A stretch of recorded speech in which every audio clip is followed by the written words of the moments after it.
어머니 미쳤어요? 그 낮은 보따리를 대체 왜 저 계집애한테 주냐고요? 어머니 미쳤어요? 그 낡은 보따리를 대체 왜 저 계집애한테 주냐고요. 큰아들의 고함 소리가 요양원 면회실의 정적을 날카롭게 찢어발겼습니다. 제 코앞까지 삿대질하며 다가온 아들의 얼굴은 이미 제가 알던 아들의 것이 아니었습니다. 탐욕에 절어 번들거리는 눈동자와 경멸이 가득 담긴 입술. 그 옆에서 며느리는 마치 오물이라도 본 듯 저를 바라보며 코웃음을 쳤습니다. 어머니, 정말 로망나셨어요? 우리가 그동안 어머니 병수발하느라 쓴 돈이 얼마인데 겨우 시장통에서 쓰던 걸레 같은 보따리를 저런 근본도 없는 애한테 넘겨요? 당장 내놔. 그 안에 뭐 들었어? 며느리는 제 무릎 위에 놓인 때 묻고 낡은 보따리를 가로채려 거칠게 손을 뻗었습니다. 평생 생선을 썰고 얼음물을 만지며 뒤틀려버린 제 손마디가 힘없이 밀려났습니다. 30년 전 남편을 여의고 차가운 시장 바닥에서 아들, 딸을 키워낸 제 손은 이제 자식들에게조차 무시당하는 흉측한 껍데기가 되어 있었습니다. 어머니, 좋게 말할 때 내놓으세요. 그 연립주택 등기도 이미 우리한테 넘어온 거나 다름없는데 끝까지 구질구질하게 이럴 거예요? 요양원비 내주는 것도 감사한 줄 알아야지. 큰아들의 차가운 선언에 제 심장은 이미 갈기갈기 찢겨나갔습니다. 제가 살던 그 낡은 연립주택, 제 청춘과 바꾼 그 집 한 채를 두고 자식들은 서로를 헐뜯고 저를 짐짝 취급하며 이곳으로 등 떠밀었습니다. 그들에게 저는 이제 단물 다 빠진 껌떼기일 뿐이었습니다. 하지만 그 순간 면회실 문이 열리고 수진이가 들어왔습니다. 제가 보따리를 맡겼던 그저 착한 마음 하나로 제 곁을 지켜준 예비 며느리 수진이었습니다. 수진이의 손에는 제가 건넸던 그 낡은 보따리가 들려 있었습니다. 여기서 잠시만요. 이야기 시작 전 구독과 좋아요 한번 꼭 눌러주세요. 여러분의 응원이 저에게 큰 힘이 됩니다. 그리고 하늘의 큰 복 받으실 거예요. 당장 그거 안 내놔. 며느리가 수진이의 머리채라도 잡을 듯 달려들었습니다. 하지만 수진이는 피하지 않았습니다. 오히려 차분한 눈빛으로 큰아들 내외를 바라보며 보따리 안에서 낡은 종이 한 장을 꺼냈습니다. 이게 뭔데? 설마 이게 그 유산이라는 거야? 푸아. 어머니, 진짜 끝까지 사람 웃기시네. 겨우 이런 종이 쪼가리 때문에 우리를 이 고생시켰어요? 큰아들은 수진이가 든 종이를 낚아채더니 바닥에 팽개쳤습니다. 하지만 그 종이의 정체를 확인한 변호사가 옆에서 나지막이 은조리기 시작했을 때 면회실의 공기는 순식간에 얼어붙었습니다. 이건 단순한 종이가 아닙니다. 30년 전 끊겼던 고향 땅의 수용보상 통지서와 당시 매입했던 국공채 증서입니다. 현재 가치로 환산하면 최소 50억이 넘습니다. 순간 큰아들의 눈동자가 미친 듯이 흔들렸습니다. 며느리의 입은 쩍 벌어진 채 다물어지지 않았습니다. 50억? 평생 생선 비린내 풍기며 시장 바닥을 구르던 노인네가 가진 것이라고는 상상조차 할 수 없었던 금액이었습니다. 어머니, 그게 무슨 50억이라니요? 농담 마세요. 어머니가 무슨 돈이 있다고. 며느리가 사색이 되어 제 발치로 기어왔습니다. 방금 전까지 제 휠체어를 발로 차고 침을 뱉던 여자가 이제는 제 낡은 바짓가랑이를 붙잡고 울먹이기 시작했습니다. 큰아들 역시 넋이 나간 표정으로 저를 바라보았습니다. 저는 그들의 추악한 얼굴을 내려다보며 평생 처음으로 소리내어 크게 웃었습니다. 가슴 깊은 곳에서부터 터져나오는 비웃음이었습니다. 이제 알겠니? 너희가 그토록 무시하던 이 노인네가 무엇을 쥐고 있었는지. 저는 떨리는 손으로 수진이를 가리켰습니다. 이 50억의 주인은 이미 정해져 있었습니다. 제가 요양원으로 향하기 전 그 낡은 보따리를 수진이에게만 몰래 건넸던 진짜 이유. 그리고 그 속에 숨겨진 30년 전의 기막힌 사연과 한 통의 편지. 도대체 제가 어떻게 그 큰 돈을 숨겨올 수 있었던 걸까요? 그리고 왜 자식들이 아닌 며느리에게 그 보따리를 넘겼던 걸까요? 이 모든 복수의 서막은 30년 전 그 비릿하고 시끄럽던 시장통에서부터 시작되었습니다. 하지만 그때 저는 아직 몰랐습니다. 제가 뿌린 인내의 씨앗이 이렇게나 처절하고 통쾌한 열매를 맺게 될 줄은 꿈에도 몰랐습니다. 남편이 세상을 떠난 건 30 중반, 꽃다운 나이라고들 하던 시절이었습니다. 남들은 남편 사랑 듬뿍 받으며 살 나이에 저는 졸지에 2아이를 책임져야 하는 가장이 되었습니다. 남편이 남긴 건 빈 몇 푼과 돌진한 아들, 그리고 뱃속에서 발길질에 대던 막내 아들 뿐이었습니다. 막막한 가슴을 부여잡고 제가 찾아간 곳은 찬바람이 뼛속까지 스미던 새벽 시장이었습니다. 생선 사세요. 싱싱한 족이 왔습니다. 뱃속에 아이가 나올 때까지 저는 무거운 생선 괴짝을 날랐습니다. 만삭의 몸으로 비탈진 시장 골목을 누비며 생선 머리를 쳤습니다. 얼음물에 담긴 손은 늘 벌겋게 부어올랐고 손톱 밑에는 생선 비늘이 박혀 피가 멈출 날이 없었습니다. 그래도 저는 울지 않았습니다. 내가 무너지면 내 새끼들이 굶는다는 생각뿐이었으니까요. 시장 바닥에 굴러다니는 배추 우거지를 주워다 국을 끓여 먹으면서도 아들놈 입에 들어가는 흰쌀밥만 보면 배가 불렀습니다. 큰아들은 제게 목숨 같은 존재였습니다. 공부 하나는 기막히게 잘하던 놈이라 저는 시장 사람들에게 박사 엄마라고 불리며 그 고된 세월을 버텼습니다.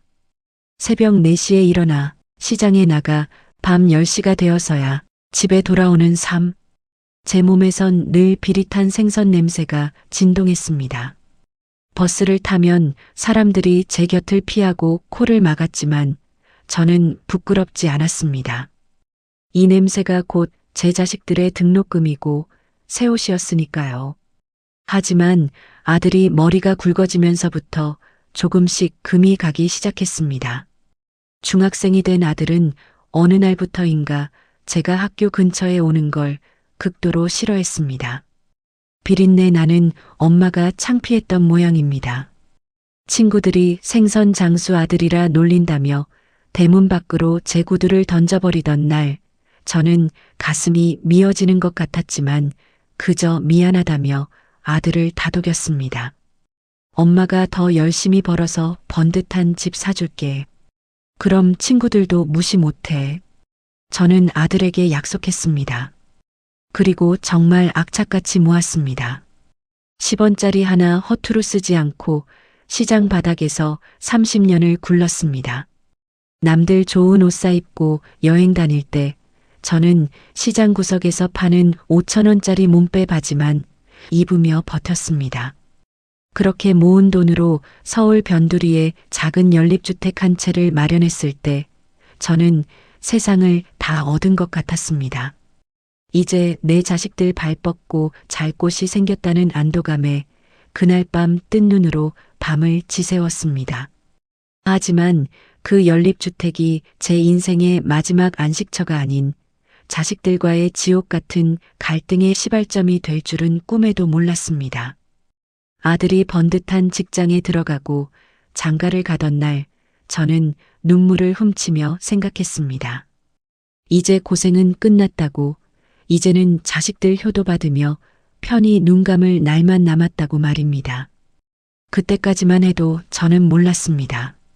제가 애지중지 키운 아들의 머릿속엔 이미 늙은 어미의 헌신 따위는 사라진 지 오래였다는 것을요.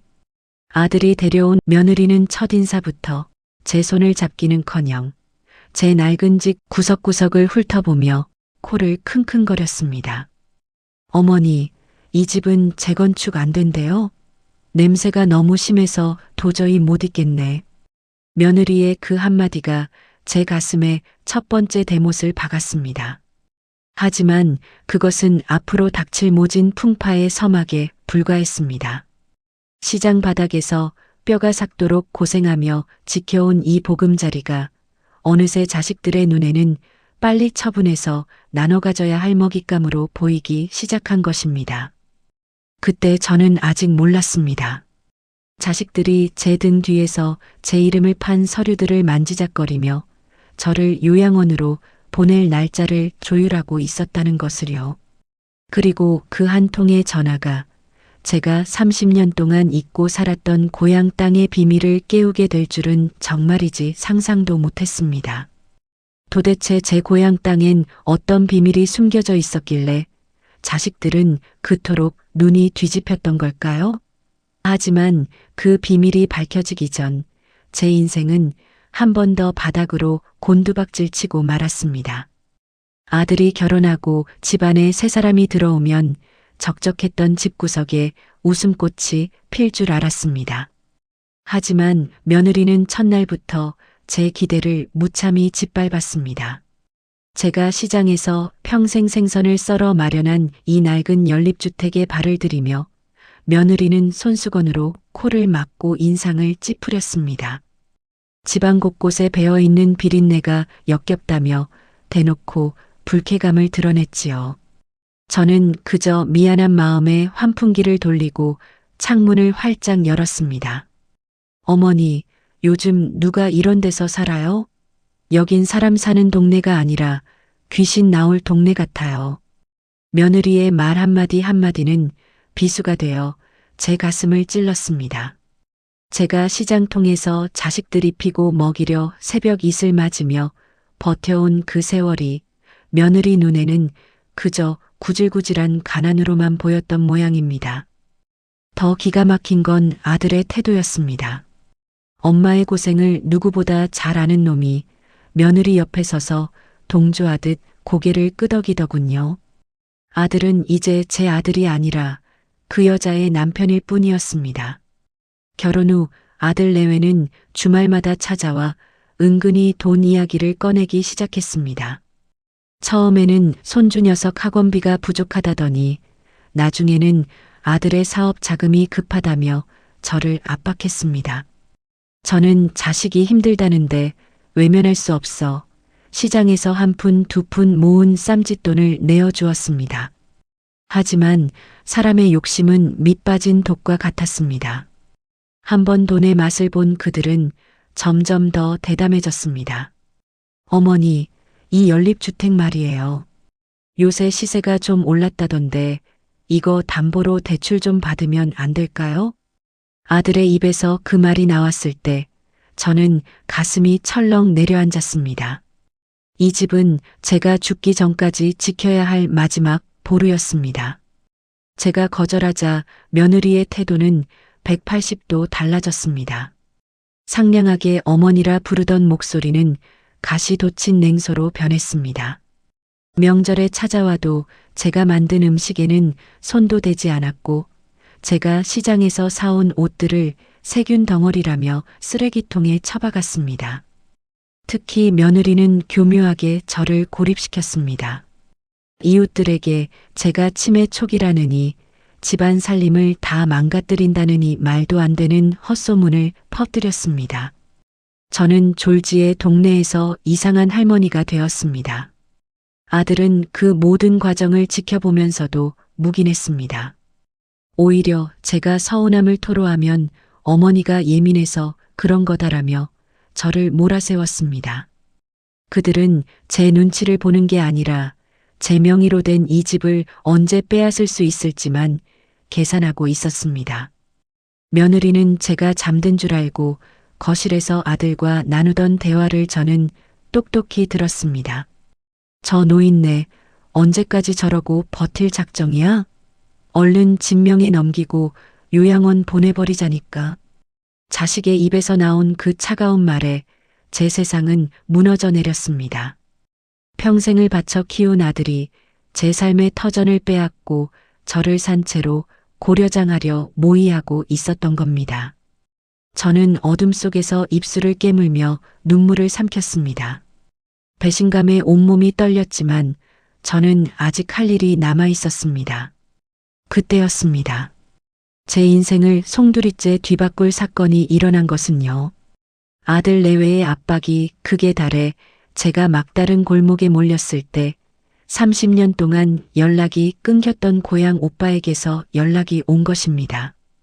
그 오빠는 제게 믿기지 않는 소식을 전해주었습니다. 제가 부모님께 물려받아 잊고 지냈던 잡초만 무성하던 그 고향 땅이 국가사업부지로 선정되었다는 소식이었습니다. 하지만 저는 그 사실을 자식들에게 절대 알리지 않았습니다. 그들의 탐욕이 어디까지 가는지, 제 진심을 알아주는 사람이 단 한 명이라도 있는지 확인하고 싶었기 때문입니다. 그리고 그날 이후 저는 시장 바닥에서 배운 도끼를 품고 조용히 계획을 세우기 시작했습니다. 과연 자식들은 자신들이 걷어차려 했던 그 낡은 보따리 속에 수십억의 보상 통지서가 들어있다는 것을 상상이나 했을까요? 하지만 그 통쾌한 반전이 오기 전 저는 자식들이 놓은 잔인한 덫에 걸려들고 말았습니다. 그들은 제가 생각했던 것보다 훨씬 더 비겁하고 치밀했습니다. 이제 그들은 저를 강제로 요양원에 가두기 위한 마지막 단계를 실행에 옮기기 시작했습니다. 제가 고향 땅의 소식을 듣고 가슴을 진정시키기도 전에 집안의 공기는 서늘하게 식어갔습니다. 아들 내외의 눈빛에는 더 이상 부모에 대한 예의 따위는 남아있지 않았습니다. 그들에게 저는 이제 빨리 치워버려야 할 유통기한 지난 음식물 같은 존재가 되어버린 듯 했습니다. 아들은 퇴근하고 돌아와 제 얼굴을 보기도 전에 제 방 장롱을 뒤지기 시작했고, 며느리는 제가 거실에 나오기만 해도 질색하며 페브리즈를 뿌려댔습니다. 어머니, 이 집 등기 서류 어디 뒀어요? 아범 사업이 지금 풍전등화인데 어머니는 그깟 종이 쪼가리가 그렇게 소중해요? 며느리가 제 팔을 붙잡고 흔들며 쏘아붙였습니다. 아들은 옆에서 담배만 뻑뻑 피워대며 제 눈을 피하더군요. 제가 이 집은 내가 눈 감을 때까지는 안 된다며 고개를 젓자 며느리는 드디어 참아왔던 본성을 드러냈습니다. 제 손에 쥐어준 찻잔을 빼서 바닥에 내동댕이 쳤습니다. 쨍그랑하며 깨진 사발 조각이 제 발등을 스쳤지만 아들은 미안하다는 말 한마디 없었습니다. 어머니가 고집 피우시면 우리 다 같이 죽자는 거예요? 요즘 요양원 시설 얼마나 좋은지 아세요? 거기 가면 친구들도 많고 밥도 다 해줘요. 이 집 정리해서 아범 살려주고 어머니는 편히 쉬시라고요. 며느리의 말은 권유가 아니라 협박이었습니다. 그날 이후로 그들의 괴롭힘은 더욱 치밀해졌습니다. 제가 시장에서 평생 입어온 낡은 손바지와 스웨터들을 걸레 갔다며 쓰레기 봉투에 담아버렸습니다. 제가 아끼던 손주 녀석의 사진첩까지도 제 동의 없이 창고로 치워버렸지요. 밥상에는 제가 먹지도 못하는 맵고 짠 음식들만 올라왔고, 제가 주방에 들어가려 하면 며느리는 노인네 비린내 나니까 들어오지 마세요라며 문을 걸어 잠갔습니다. 심지어 그들은 제가 치매에 걸렸다는 증거를 만들기 위해 파렴치한 짓도 서슴지 않았습니다. 제가 약을 먹었음에도 어머니, 약 드실 시간 지났잖아요. 왜 자꾸 먹었다고 거짓말하세요? 라며 저를 몰아세웠고, 제가 둔 적도 없는 곳에 가스레인지를 켜두었다며 동네방네 소문을 냈습니다. 이웃들은 며느리의 연기에 속아 저를 불쌍하게 보거나 혹은 피하기 시작했습니다. 엄마, 그냥 내 말 들어. 이게 다 엄마를 위해서 그러는 거야. 아들의 그 가식적인 목소리가 더 소름 끼쳤습니다. 저를 위한다면서 제 인장을 훔치려 밤늦게 제 방을 뒤지던 그 그림자를 저는 똑똑히 보았습니다. 저는 잠든 척 숨을 죽이며 가슴을 쥐어뜯었습니다.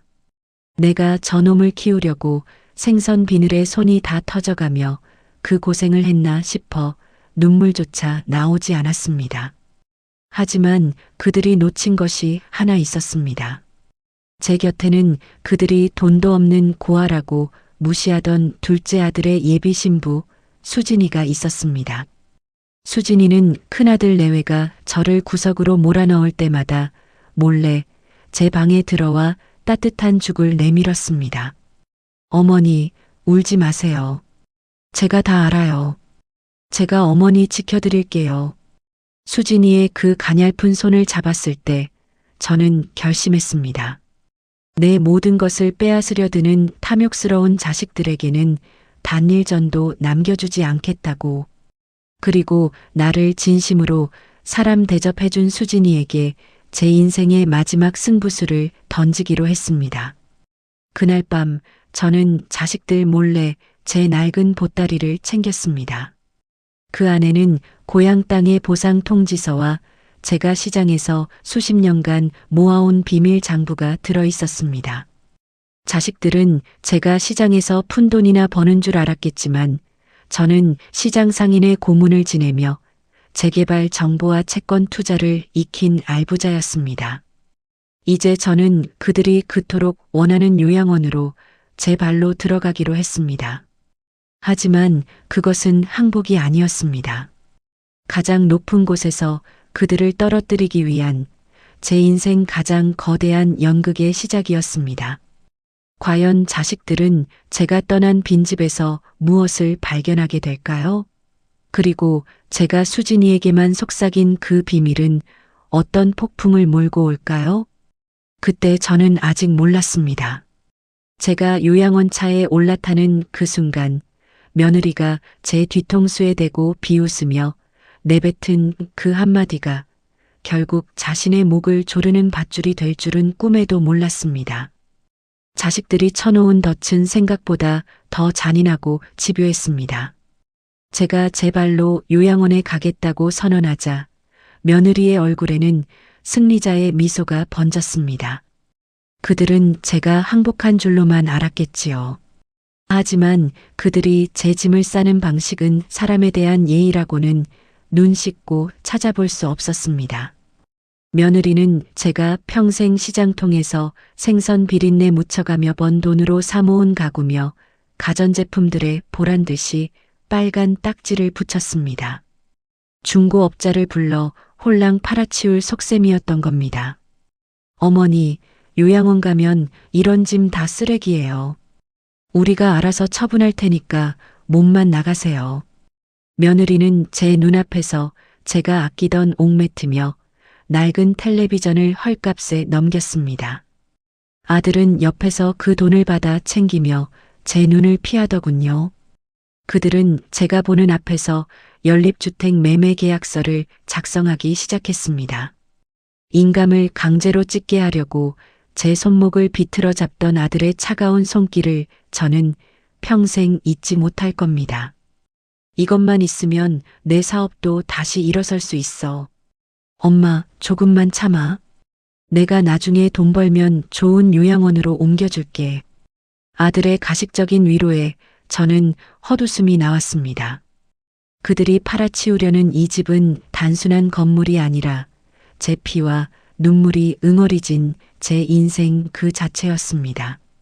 하지만 저는 아무 말 없이 그들이 하라는 대로 도장을 찍어 주었습니다. 그래야만 이 지옥 같은 집에서 벗어나 제 계획을 실행할 수 있었으니까요.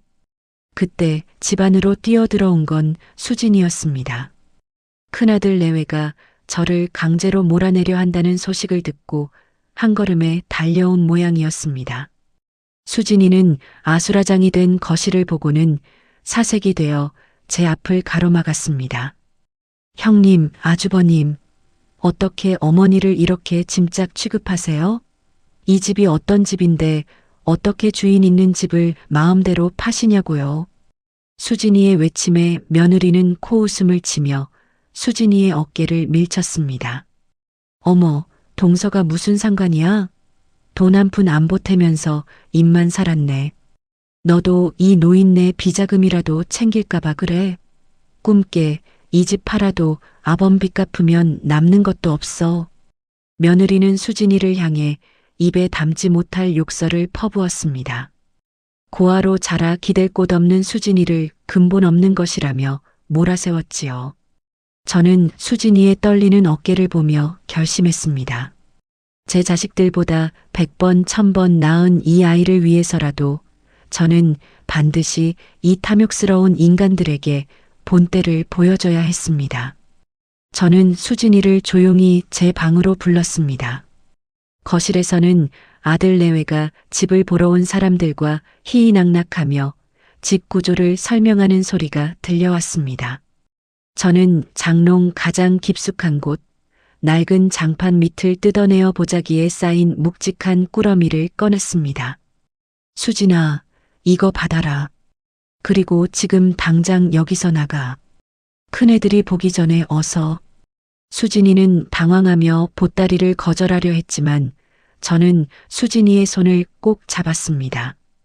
제 손등에 주름진 피부가 수진이의 고운 손에 닿았습니다. 이건 내 목숨이다. 너만 가지고 있어야 해. 내가 요양원에 들어간 뒤에 절대로 아무한테도 보여주지 말고 내가 잘 간직하고 있거라. 알겠니? 수진이는 눈물을 쏟으며 고개를 끄덕였습니다. 수진이가 보따리를 품에 안고 뒷문으로 빠져나가는 것을 확인한 뒤에야 저는 안도의 한숨을 내쉬었습니다. 그 보따리 안에는 아들 내외가 그토록 찾아 헤매던 제 진짜 재산의 열쇠가 들어 있었습니다. 신도시 개발로 수십억의 보상금이 책정된 고향 땅의 통지서, 그리고 제가 시장 상인회 사람들과 함께 투자해둔 채권과 주식 계좌들. 자식들은 제가 글도 모르는 줄 알고 제 앞에서 마음 놓고 돈 이야기를 했지만 저는 그들의 대화를 통해 그들이 얼마나 많은 빚을 지고 있는지, 얼마나 저를 우습게 보고 있는지 다 기록해두고 있었습니다. 요양원 차가 집 앞에 도착했습니다. 며느리는 마치 귀찮은 쓰레기를 처리했다는 듯 제 가방 하나를 차 안으로 휙 던졌습니다. 아들은 끝까지 차 문 너머로 고개만 까딱이며 잘 계세요라는 짧은 인사를 남겼습니다. 저는 차 창문 너머로 멀어져가는 연립주택을 바라보았습니다. 아들과 며느리는 벌써 대문 앞에 매매 안내문을 붙이며 좋아하고 있더군요. 하지만 그들은 몰랐습니다. 그들이 가로챈 연립주택은 인근 공사장의 집안 침하 문제로 곧 정밀 안전진단이 내려져 철거 위기에 처할 건물이었다는 것을요. 진짜 알맹이는 이미 수진이의 손에 넘어갔고 그들에게 남은 건 껍데기뿐인 낡은 집과 산더미 같은 빚뿐이었습니다. 그때 저는 요양원 차 안에서 차갑게 식은 눈으로 다짐했습니다. 너희가 나를 버린 대가가 얼마나 처절한지, 가장 화려한 순간에 가장 밑바닥으로 떨어지는 기분이 어떤 것인지 똑똑히 보여주겠다고 말입니다. 하지만 그것이 끝이 아니었습니다. 요양원에 도착한 첫날 밤, 저는 수진이로부터 한 통의 전화를 받게 되었습니다. 보따리를 풀어본 수진이가 경악하며 내뱉은 첫마디가 제 계획의 마지막 퍼즐을 완성해 주었습니다. 그때 저는 깨달았습니다. 이제 제가 요양원에서 나갈 날이 멀지 않았다는 것을요. 그리고 그날은 제 자식들의 인생이 무너지는 날이 될 것입니다. 요양원행 차량의 엔진 소리가 고요한 골목길을 울릴 때 저는 제 인생의 마지막 승부수를 수진이의 손에 쥐어주었습니다. 수진이는 제가 건넨 낡은 보따리가 얼마나 무거운지도 모른 채 그저 제가 집에서 쫓겨나듯 떠나는 것이 서러워 제 마른 손만 붙잡고 울었습니다. 그 아이의 눈물은 진심이었습니다. 시장 바닥에서 사람 속을 꿰뚫어 보는 법을 배운 제 눈에 수진이의 슬픔은 가식 없는 생생한 것이었지요. 어머니, 제가 이거 잘 가지고 있을게요. 면회 자주 갈게요. 건강하게만 계세요. 수진이는 보따리를 가슴에 꼭 껴안고 골목 끝으로 사라졌습니다. 그 뒷모습을 보며 저는 묘한 안도감을 느꼈습니다. 하지만 그 광경을 거실 창 너머로 지켜보던 며느리의 생각은 달랐습니다. 며느리는 제가 수진이에게 무언가 건네는 것을 보고는 득달같이 달려나왔습니다. 어머니, 방금 저 계집애한테 뭐 줬어요? 설마 숨겨둔 금가락지라도 넘긴 거예요? 며느리는 제 팔을 거칠게 잡아채며 다그쳤습니다. 저는 기운 없는 목소리로 그냥 시장에서 쓰던 낡은 장부랑 편지 몇 통이다라고 힘없이 대답했습니다. 그러자 며느리는 코웃음을 치며 제 손을 팽개쳤습니다. 그럼 그렇지. 저런 구질구질한 보따리를 유산인 줄 알고 챙겨가는 꼴이라니. 끼리끼리 논다더니 딱 그 수준이네. 며느리는 비아냥거리며 집 안으로 쏙 들어가 버렸습니다. 큰아들 역시 멀찍이 서서 담배만 피우며 수진이가 가져간 보따리에는 눈길조차 주지 않았습니다. 그들에게 그 보따리는 그저 제가 버리지 못한 미련 덩어리 혹은 쓰레기 더미로밖에 보이지 않았던 겁니다. 그들이 그토록 눈에 불을 켜고 찾던 진짜 재산은 이미 자신들의 손안에 들어온 연립주택 등기권리증이라고 굳게 믿고 있었으니까요. 하지만 그것은 그들의 치명적인 오산이었습니다. 자식들은 제가 시장에서 평생 글자도 제대로 모르는 까막눈으로 살아온 줄 알았겠지요. 하지만 저는 시장 상인회에서 돌아가는 온갖 고급 정보들을 귀동냥하며 어떤 땅이 노다지가 되고 어떤 채권이 확실한지 몸으로 익힌 사람이었습니다. 며느리가 제 앞에서 이 연립주택 팔아서 사업 자금 되면 대박 난다며 떠들 때 저는 속으로 비웃었습니다. 그 연립주택은 이미 주변 공사 여파로 건물 외벽에 금이 가고 있었고 재개발 구역에서도 제외되어 팔려고 내놔도 아무도 사지 않을 애물단지가 될 운명이었으니까요. 저는 요양원 차에 올라타며 멀어져가는 집을 바라보았습니다. 며느리는 벌써 인테리어 업자를 불러 집을 수리해서 비싸게 팔 궁리를 하는지 손짓 발짓 해가며 떠들고 있었습니다. 아들은 그 옆에서 장부라도 정리하는 듯 바쁘게 움직였지요. 그들은 자신들이 승리자라고 생각했을 겁니다. 늙은 어머니를 공짜 요양원에 처박아 버리고 수억 대의 집을 공짜로 손에 넣었다고 말이죠. 요양원에 도착한 저는 창밖의 달을 보며 수진이에게 걸려올 전화를 기다렸습니다. 밤 10시가 넘었을 무렵 수진이의 떨리는 목소리가 수화기 너머로 들려왔습니다. 어머니, 저 보따리 열어봤어요. 이게 다 뭔가요? 이 서류들, 그리고 이 통장들. 수진이는 말을 잇지 못하고 흐느꼈습니다. 보따리 안에는 30년 전 제가 남편 몰래, 자식들 몰래 사두었던 고향 땅의 토지 대장과 최근에 날아온 신도시 보상금 확정 통지서가 들어 있었습니다. 그 보상금 액수만 해도 자식들이 그토록 탐내던 연립주택 10채를 사고도 남을 금액이었습니다. 게다가 제가 시장 상인들과 함께 투자했던 알짜배기 채권들이 복리로 불어나 수억의 현금이 되어 통장에 찍혀 있었지요. 수진이는 그 엄청난 액수에 겁을 먹은 듯 했습니다. 어머니, 제가 이런 걸 어떻게 가지고 있어요? 당장 아주버님께 말씀드려야 하는 거 아니에요? 라며 되물었습니다. 저는 수진이에게 단호하게 말했습니다. 아니다, 수진아. 그놈들에겐 단일전도 줄 수 없다. 그건 이제 내 것이다. 내 마지막 자존심이고 내가 나를 진심으로 대접해준 대가다. 수진이는 제 말에 한참을 울었습니다. 그리고 저는 수진이에게 한 가지 더 당부했습니다.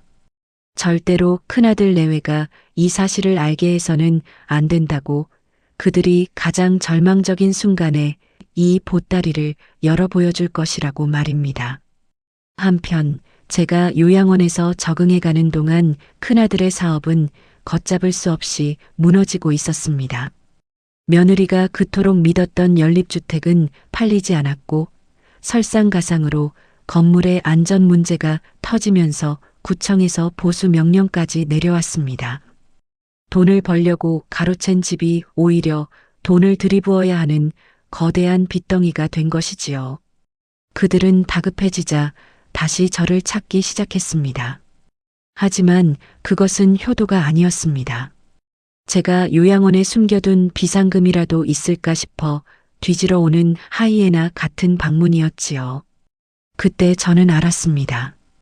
이제 곧 클라이맥스가 다가오고 있다는 것을요. 며느리가 요양원 면회실 문을 박차고 들어와 제 멱살을 잡으려 할 때 저는 속으로 숫자를 세었습니다. 1, 2, 3. 그때였습니다. 면회실 복도 끝에서 구두 굽소리가 들려왔습니다. 수진이가 변호사와 함께 나타난 것입니다. 며느리는 수진이를 보고는 내가 여기 왜 또 나타나? 라며 소리를 질렀지만 수진이의 손에 든 검은 서류 가방을 보는 순간 며느리의 얼굴색이 하얗게 질렸습니다. 도대체 그 서류 가방 속에는 무엇이 들어 있었길래 며느리는 그 자리에서 주저앉고 만 것일까요? 아직 자식들은 모르는 제가 숨겨둔 마지막 사이다 복수가 기다리고 있었습니다. 하지만 그것이 끝이 아니었습니다. 수진이가 꺼낸 서류는 보상금 통지서뿐만이 아니었습니다. 30년 전 제 남편을 죽음으로 몰아넣었던 충격적인 진실이 담긴 편지 한 통이 함께 들어 있었습니다. 과연 그 편지에는 어떤 기막힌 내용이 적혀 있었을까요? 저는 그날 밤 인생 최대의 반전을 목격하게 되었습니다. 수진이가 요양원으로 달려와 제 손을 잡고 하염없이 울던 그날 밤 요양원의 좁은 창문 사이로 비친 달빛은 유난히도 차가웠습니다. 수진이는 보따리 속에 든 서류들을 하나하나 꺼내 보이며 떨리는 목소리로 물었습니다. 어머니, 정말 이 모든 게 어머니 것이 맞나요? 저는 무서워요. 이런 큰 돈을 제가 어떻게... 수진이의 눈에는 탐욕이 아닌 두려움과 걱정이 가득했습니다. 그 맑은 눈망울을 보며 저는 확신했습니다. 제 인생의 마지막 도박은 성공했다는 것을요. 보따리 속 가장 밑바닥에 숨겨져 있던 것은 빛바랜 토지 대장만이 아니었습니다. 최근 신도시 개발 확정으로 인해 날아온 50억 원 규모의 토지 수용 보상 통지서, 그리고 제가 시장 상인들과 공동으로 투자해둔 상가 건물의 지분 증서들이 줄줄이 터져 나왔습니다.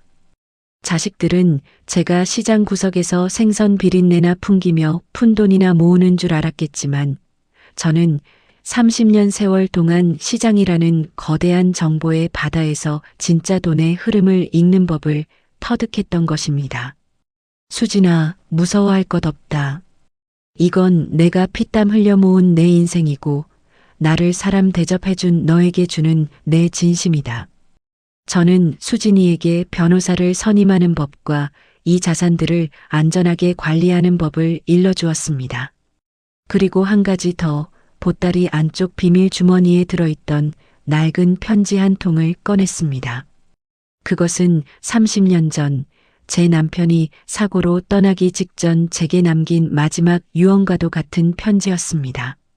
그 편지 속에는 큰아들이 그토록 숨기고 싶어 했던, 아니, 어쩌면 기억조차 하기 싫어할 잔인한 진실이 담겨 있었습니다. 한편 제가 요양원에서 조용히 복수의 칼날을 갈고 있는 동안 큰아들과 며느리의 세상은 무서운 속도로 무너져 내리고 있었습니다. 그들이 제 인감까지 훔쳐가며 가로챈 낡은 연립주택은 그들에게 축복이 아닌 저주가 되었습니다. 인근 대단지 아파트 공사의 여파로 집안이 침하하면서 외벽에 거대한 균열이 생겼고 구청에서는 긴급 대피 명령과 함께 정밀 안전진단을 받으라는 통지서를 보냈습니다. 여보, 이게 어떻게 된 거야? 재개발된다며? 대박 난다며? 며느리의 비명 섞인 소리가 여기까지 들리는 듯 했습니다. 집을 팔아 아들의 사업빚을 갚으려던 계획은 물거품이 되었습니다. 팔려고 내놓아도 무너질지도 모르는 집이라는 소문이 돌아 아무도 거들떠보지 않았고 오히려 보수 공사비로 수억 원을 쏟아부어야 할 처지에 놓인 것이지요. 엎친 데 덮친 격으로 아들의 사업체는 거래처, 대금이 막히며 부도 위기에 직면했습니다. 다급해진 그들은 다시 하이에나처럼 저를 찾아왔습니다.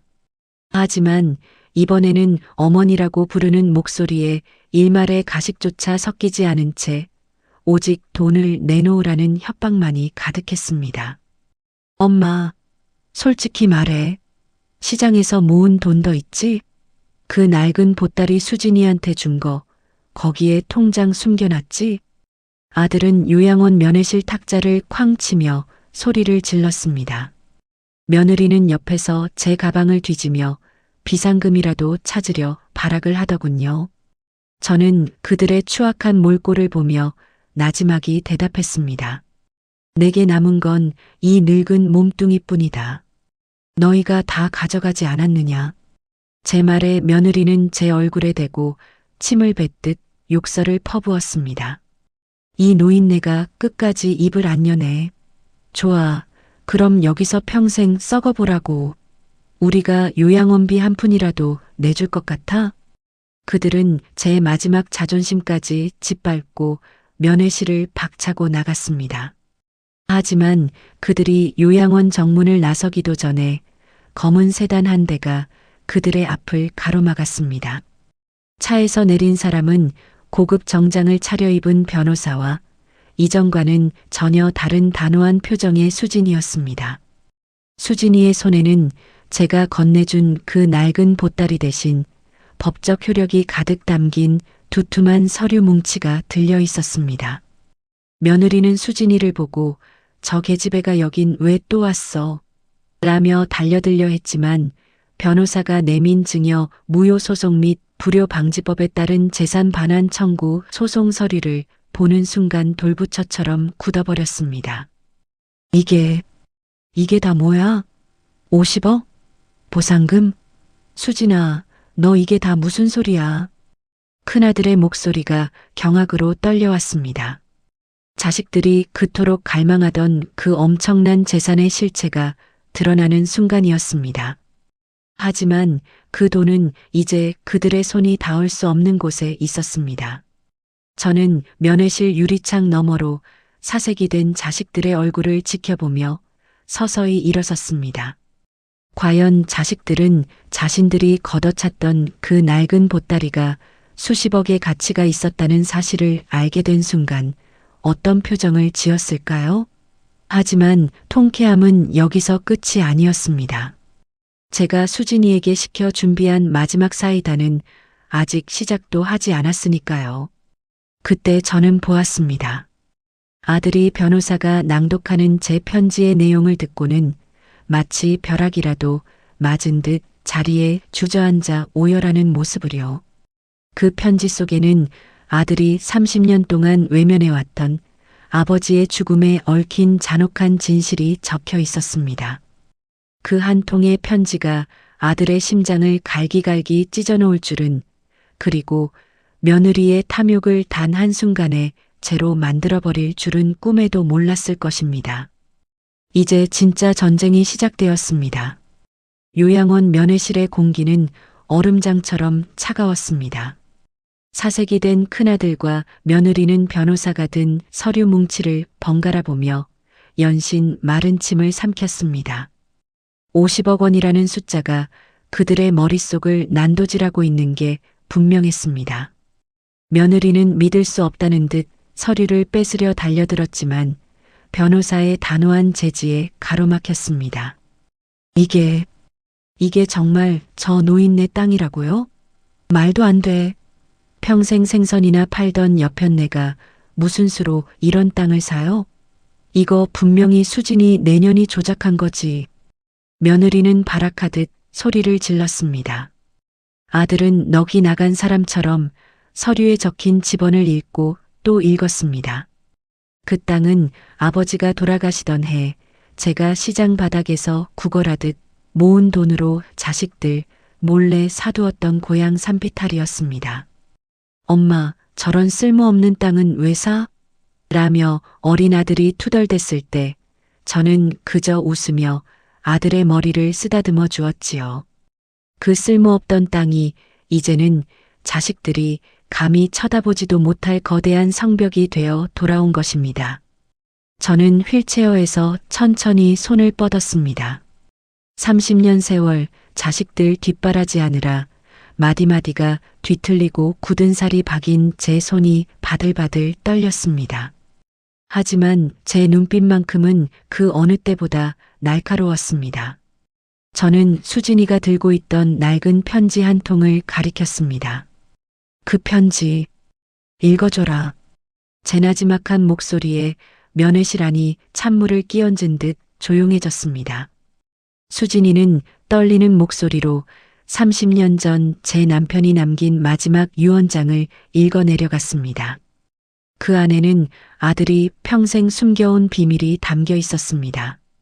남편이 사고를 당하던 그날, 사실 아들은 아버지가 위험한 공사 현장으로 나가는 것을 알고도 자신의 유학 자금을 마련해 오라며 아버지를 등을 떠밀었습니다. 아버지는 자식의 욕심을 채워주려다 결국 돌아오지 못할 길을 떠났던 것입니다. 아범아, 내 아버지가 죽기 전에 내 손을 잡고 뭐라 그랬는지 아느냐? 자기를 원망하지 말라고, 못난 애비 둔 내 잘못이 아니라고. 끝까지 내 걱정만 하셨다. 제 말이 끝나기도 전에 아들의 무릎이 바닥으로 꺾였습니다. 아들은 얼굴을 감싸 쥐고 오열하기 시작했습니다. 하지만 며느리는 달랐습니다. 그 와중에도 돈 냄새를 맡은 짐승처럼 제 무릎으로 기어와 아양을 떨기 시작했습니다. 어머니, 제가 잘못했어요. 아범이 저렇게 후회하잖아요. 저희 사업만 살려주시면 이제 정말 효도할게요. 예, 그 50억, 우리 아범 거나 마찬가지잖아요. 며느리의 그 추악한 입술이 제 바짓가랑이에 닿는 순간 제 안에서 30년간 꾹꾹 눌러 담아왔던 분노가 마침내 터져나왔습니다. 저는 온 힘을 다해 며느리의 손을 뿌리쳤습니다. 더는 못 참겠어요. 제 입에서 나간 첫 대사였습니다. 평생 미안하다, 괜찮다만 입에 달고 살던 제가 처음으로 내뱉은 거절의 말이었습니다. 며느리는 당황한 듯 멍하니 저를 바라보았습니다. 저는 숨을 고르며 아들과 며느리를 향해 한자 한자 내뱉었습니다. 당장 나가세요. 어머니, 제발요. 저희 진짜 길거리로 나앉게 생겼단 말이에요. 아들이 제 발치를 붙잡으며 애원했습니다.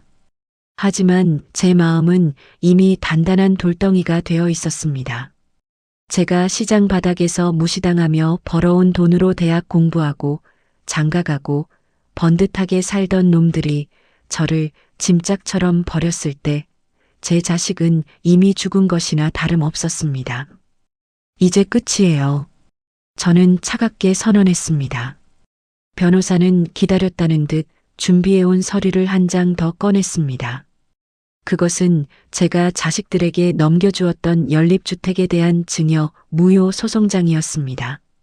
망은 행위, 즉 부모에게 학대와 불효를 저지른 자식에게 준 재산을 법적으로 다시 뺏어오는 절차였습니다. 어머니, 어떻게 우리한테 이럴 수 있어요? 우리가 어머니 자식인데. 며느리가 비명을 지르며 제 휠체어를 흔들려 했습니다. 그때 묵묵히 제 곁을 지키던 수진이가 며느리의 손을 강하게 쳐냈습니다. 그만하세요. 어머니는 이제 당신들 같은 사람 필요 없습니다. 저는 수진이의 손을 잡고 면회실 문을 향해 휠체어를 돌렸습니다. 등 뒤에서 아들의 오열 소리와 며느리의 악에 바친 비명이 뒤섞여 들려왔지만 저는 단 한 번도 뒤돌아보지 않았습니다.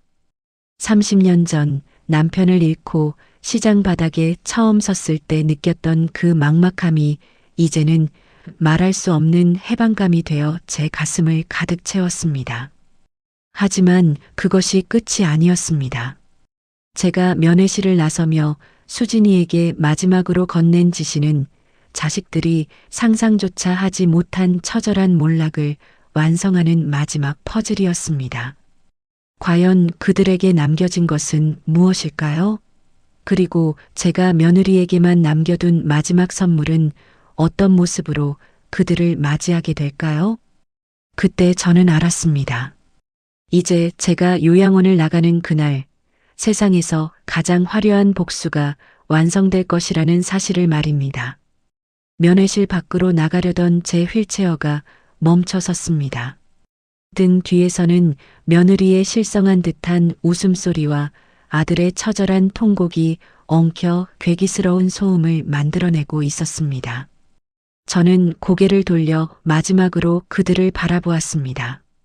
50억이라는 숫자에 눈이 멀어 제 바짓가랑이를 붙잡고 늘어지던 그들의 모습은 이제 인간이 아니라 굶주린 짐승의 몰골과 다를 바 없었습니다. 어머니, 제발요. 저 집만은 지키게 해주세요. 저 집마저 뺏기면 우리 애들은 어디로 가요? 며느리가 바닥을 기어와 제 구두 끝에 이마를 찌우며 울부짖었습니다. 불과 몇 달 전 제 몸에서 생선 비린내가 난다며 소독약을 뿌려대던 그 여자였습니다. 아들은 자신의 유학 자금 때문에 아버지가 죽었다는 진실 앞에 완전히 무너져 내린 채 초점 없는 눈으로 허공만 바라보고 있었습니다. 하지만 제 가슴엔 연민 대신 서늘한 냉소만이 고였습니다. 제가 왜 그래야 하죠? 제 입에서 나간 짧은 물음에 면회실 안이 찬물을 끼얹은 듯 고요해졌습니다. 며느리는 대답을 못하고 입만 벙긋거렸습니다. 제가 평생을 바쳐 그들을 키워낸 세월은 당연한 의무였고 그들이 저를 버린 것은 어쩔 수 없는 선택이었다고 믿어온 그들에게 제 질문은 가장 잔혹한 형벌이었을 겁니다. 너희는 내가 글도 모르는 까막눈인 줄 알았겠지. 시장 바닥에서 생선 머리나 치는 무식한 노인네인 줄 알았을 거야. 그래서 내 도장을 훔치고 내 집을 뺏고 나를 이곳에 산 채로 매장했겠지. 저는 품 안에서 낡은 수첩 하나를 꺼냈습니다. 그 수첩에는 며느리가 저를 구박할 때마다 아들이 제 전화를 피할 때마다 제가 날짜와 시간을 적어둔 기록들이 빼곡했습니다. 그리고 그 옆에는 제가 시장 상인의 고문으로 활동하며 분석했던 부동산 시장의 흐름과 아들의 사업체 재무 상태가 정갈하게 적혀 있었습니다.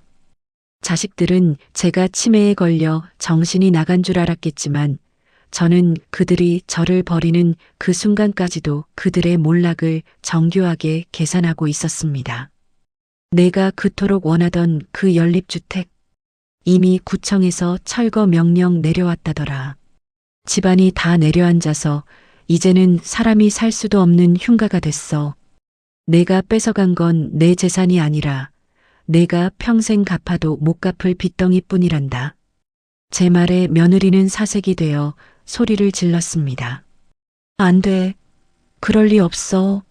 거기가 얼마나 비싼 땅인데. 하지만 변호사가 내민 정밀 안전진단 결과 보고서가 그녀의 마지막 희망을 무참히 짓밟았습니다. 자식들이 저를 버리고 손에 넣었다고 믿었던 유일한 전리품이 사실은 그들을 파멸로 이끌 거대한 덫이었음을 알게 된 순간이었습니다. 이제 다 끝났어요. 제가 마지막으로 선언하자 수진이가 제 휠체어를 밀어 면회실 밖으로 향했습니다. 큰아들은 그제야 정신이 든 듯 엄마, 엄마를 외치며 따라 나오려 했지만 요양원 보안 요원들에게 가로막혔습니다. 며느리는 바닥을 치며 통곡하다가 결국 실신에 쓰러졌습니다.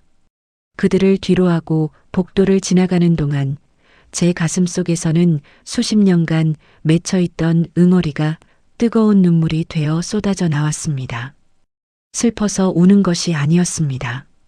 너무나 통쾌해서, 그리고 마침내 나라는 사람으로 살아갈 수 있다는 해방감 때문이었습니다. 수진이는 제 어깨를 다독이며 조용히 함께 걸어주었습니다. 어머니, 이제 고생 끝났어요. 저랑 같이 집으로 가요. 수진이의 말에 저는 고개를 끄덕였습니다. 제가 돌아갈 곳은 자식들이 망쳐놓은 그 낡은 연립주택이 아니었습니다. 제가 수진이에게 맡겨둔 보따리 속에 든 또 다른 열쇠, 신도시 한복판, 제가 상인들과 함께 투자해둔 번듯한 새 건물의 펜트하우스가 저를 기다리고 있었습니다. 저는 면회실 문을 나서며 마음속으로 남편에게 말을 건넸습니다. 여보, 이제야 당신 한을 좀 풀어준 것 같네요. 우리 아들, 이제야 자기가 무슨 짓을 했는지 깨달은 것 같아. 하지만 통쾌함의 뒤끝은 씁쓸했습니다. 자식을 이긴 부모가 된 것이 아니라 인간성을 잃은 자식들을 심판한 판사가 된 기분이었으니까요. 요양원 정문을 나서는 제 앞으로 눈부신 햇살이 쏟아졌습니다. 30년 생선 비린내를 단번에 씻어낼 듯한 맑은 바람이 불어왔습니다. 이제 자식들에게 남은 건 텅 빈 낡은 집과 끝없는 소송, 그리고 평생을 따라다닐 죄책감뿐이었습니다. 반면 제 앞에는 수진이라는 진심 어린 조력자와 제가 일궈낸 거대한 유산이 펼쳐져 있었습니다. 과연 자식들은 무너져가는 연립주택 마당에서 어떤 최후를 맞이하게 될까요? 그리고 제가 10단계에서 보여줄 마지막 진짜 반전은 무엇일까요? 이제 모든 준비는 끝났습니다. 세상을 향해, 그리고 저를 버린 사람들을 향해 던지는 제 인생의 마지막 메시지가 시작됩니다. 요양원 정문을 나서는 제 앞에는 수진이가 미리 준비한 깨끗한 승용차가 대기하고 있었습니다. 차창 밖으로 보이는 세상은 어제와 다를 바 없었지만 제 마음만큼은 수십 년을 짓눌러온 무거운 돌덩이를 내려놓은 듯 가벼웠습니다. 며칠 뒤 저는 수진이와 함께 제가 새로 마련한 보금자리로 향했습니다. 자식들이 빼앗아간 그 낡고 위태로운 연립주택이 아니라 신도시의 활기가 한눈에 내려다 보이는 정갈한 아파트였습니다. 어머니, 공기부터 다르죠? 이제 여기서 저랑 같이 편하게 지내요. 수진이의 진심 어린 말에 저는 말없이 그 아이의 손을 꼭 잡았습니다. 피 한 방울 섞이지 않은 이 아이가 제가 배 아파 낳은 자식들보다 수천 배는 더 따뜻했습니다. 한편 제가 떠난 뒤 남겨진 큰아들과 며느리의 소식은 시장 상인들을 통해 제 귀에 들려왔습니다. 그들이 가로챘던 연립주택은 결국 안전등급 최하위를 받고 출입이 전면 통제되었습니다. 팔 수도 고칠 수도 없는 그 집은 고스란히 그들의 빚이 되었습니다. 큰아들의 사업체는 끝내 부도를 맞았고 며느리는 그토록 무시하던 시장 구석으로 돌아가 파출부 일을 전전하고 있다는 소문이 돌았습니다. 저를 요양원에 처박고 인생 역전을 꿈꾸던 그들의 탐욕이 결국 그들을 가장 비참한 구렁텅이로 밀어 넣은 것입니다. 어느 날 큰아들이 제 집 주소를 알아냈는지 문 밖에서 서성이고 있다는 연락을 받았습니다. 예전 같으면 가슴이 철렁 내려앉아 문을 열어줬겠지만 저는 그저 인터폰 너머로 들리는 그의 비굴한 울음소리를 묵묵히 들었습니다. 엄마, 제가 정말 잘못했어요. 애들 생각해서라도 한 번만 도와주세요. 저 진짜 갈 곳이 없어요. 한때 제 자부심이었던 아들의 목소리는 이제 구걸하는 거지와 다를 바 없었습니다. 하지만 저는 문을 열지 않았습니다. 대신 인터폰 마이크를 통해 마지막으로 한마디를 전했습니다. 너희에게 줄 돈은 단 1전도 없다. 하지만 내가 너에게 준 마지막 유산이 있지 않느냐? 바로 내 아버지가 남긴 그 진실이다. 평생 그 죄책감을 지고 사는 것이 내가 받아야 할 진짜 유산이다. 그 말을 끝으로 저는 인터폰을 껐습니다. 아들은 문 밖에서 한참을 흐느끼다 결국 돌아갔습니다. 부모를 버린 자식에게 돌아갈 안식처는 이 세상 어디에도 없다는 것을 그는 이제야 뼛속 깊이 깨달았을 것입니다. 저는 남은 재산 중 상당 부분을 저처럼 홀로 되어 고통받는 노인들을 위한 장학재단에 기부했습니다. 그리고 수진이에게는 제 곁을 지켜준 대가로 번듯한 가게 하나를 마련해 주었습니다. 제 인생의 마지막 페이지는 그렇게 비린내가 아닌 향기로운 차 한 잔과 수진이의 웃음소리로 채워져 가고 있습니다. 시청자 여러분, 부모의 사랑이 끝이 없다고 해서 그 희생을 당연하게 여기는 자식들이 참 많습니다. 하지만 잊지 마세요. 부모의 인내심이 바닥나는 순간 세상에서 가장 무서운 심판자가 되는 것도 바로 부모라는 사실을요. 여러분은 지금 곁에 있는 부모님의 손을 한 번이라도 따뜻하게 잡아주셨나요? 혹시 그 손에 박힌 굳은 살을 흉하다고 외면하고 있지는 않으신가요? 부모님이 쥐고 있는 낡은 보따리 속에 무엇이 들었는지 궁금해하기보다 그 보따리를 채우기 위해 흘린 눈물을 먼저 닦아드리는 자식이 되길 바랍니다. 오늘 제 이야기가 여러분의 가슴에 작은 울림이 되었다면 여러분의 소중한 의견을 댓글로 남겨주세요. 여러분의 사연 하나하나가 저에게는 가장 큰 위로가 됩니다. 지금까지 사연 있는 주름살이었습니다. 감사합니다.